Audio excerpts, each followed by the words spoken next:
Good morning. Today is Tuesday, August 17th, 2021.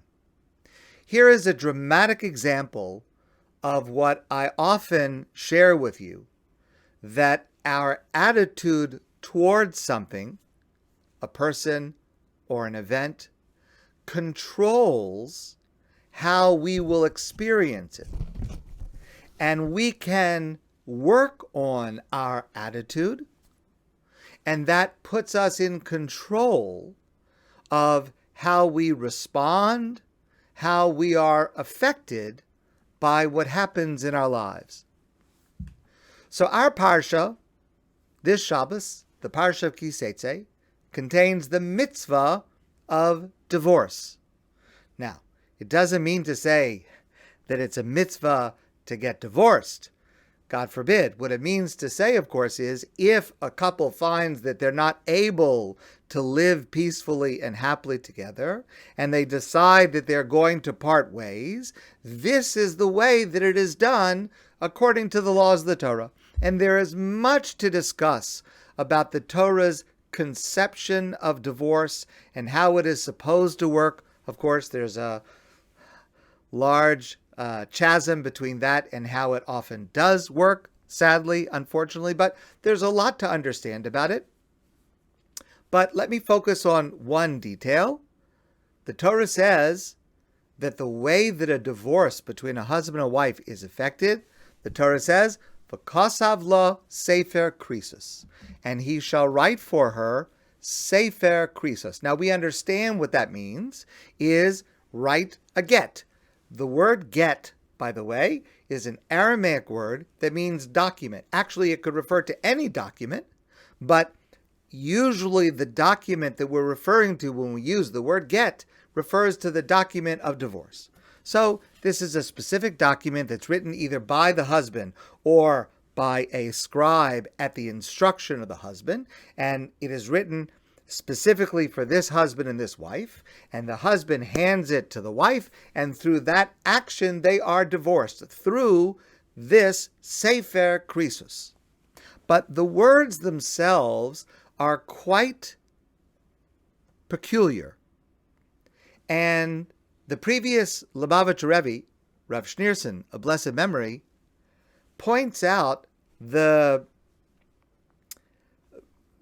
difficulty, because the word sefer means book or scroll. For example, Sefer Torah, the scroll of the Torah. The word krisos means separation.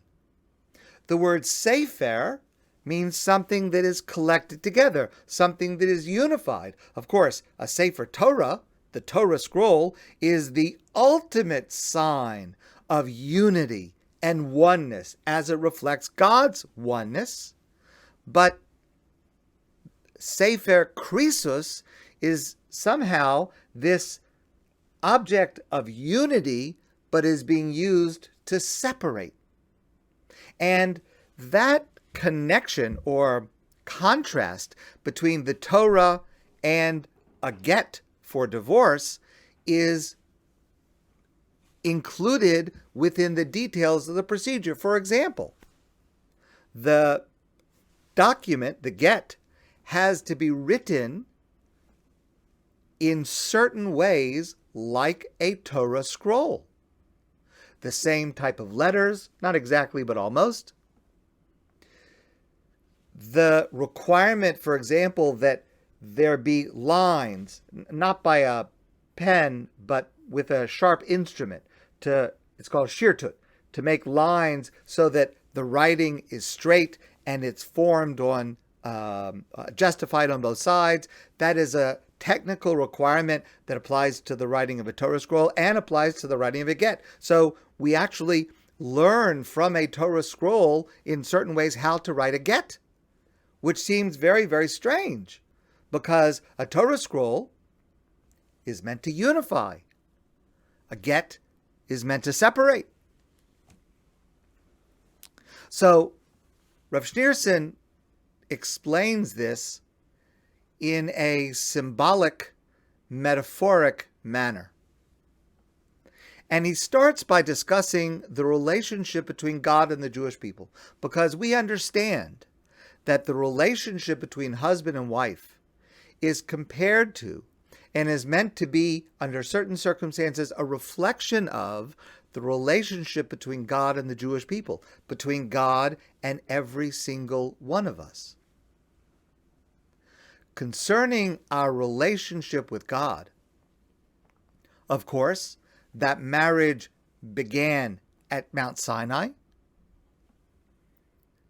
Then something happened. Years later, the Beit HaMikdash, the Holy Temple in Jerusalem, was destroyed, and there was Golus, there was exile. Now, exile would appear to be the divorce between God and the Jewish people. But, in fact, that is not true. Our exile may appear to be a divorce, Rav Schneerson says, but the truth is that the bond is unbroken. Just to quote the words of Rabbi Jonathan Sachs in elaborating on this, the love of the Jew for God and of God for each one of us is constant. It may be momentarily eclipsed, but it still burns even in concealment. The shadow of exile may eclipse that love, but it does not extinguish it. Thus, exile is not divorce. It is the temporary hiding of love. Okay, so that's within the relationship between God and the Jewish people. But of course, in the relationship between husband and wives, there is divorce. That's the mitzvah in case this happens. So please listen to how Bailey Newman explains what this means for human divorce, and she explains it through her own example. She remembers when she was divorced from her husband. And she felt initially that she had let everybody down, that she had failed, that she was no longer a source of nachas. She felt that finally she was not able to do what it appeared to her everybody else somehow seems to be able to figure out how to do to make this relationship work. Obviously, there are many people who go through this, but she felt like, how come I can't succeed where so many other people are able to succeed? And she writes that she sees many of these divorcees everywhere in life. And she doesn't just mean divorced from a spouse. People who are divorced from their emotions. People who are divorced from their communities. People who are divorced and have gone through an experience where it feels like no one will ever look at me the same. People who have a feeling that they have failed where so many others have been able to succeed. Those are all forms or types of divorce. But then she had a realization. At the moment that she was getting divorced, something happened to her that had never happened before, and had certainly not happened to her at the moment of her wedding years before, the moment of her greatest joy.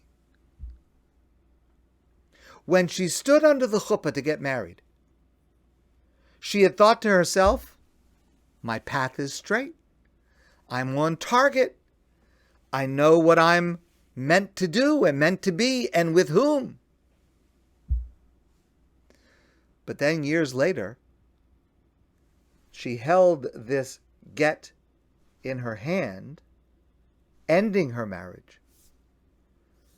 She felt that she was in the mud at the lowest moment of her life. And then she realized that in that moment, with all of her scars and flaws, she was loved fully by God. Because that relationship is unconditional. The relationship with husband and wife is conditional. It can end. It can be severed. The relationship between us and God is unconditional. It does not end. It cannot be severed. So particularly at the moment where we are at our lowest moment because a relationship is ending, or an era or a period or an attempt is ending, and we are at our lowest, that's the moment to recognize, but there is something that I have that is unconditional. And that is the love that God has for every single one of us. The marriage of the Jewish people in God at the chuppah of Mount Sinai reveals to us that it is that relationship and only that relationship that is unconditional.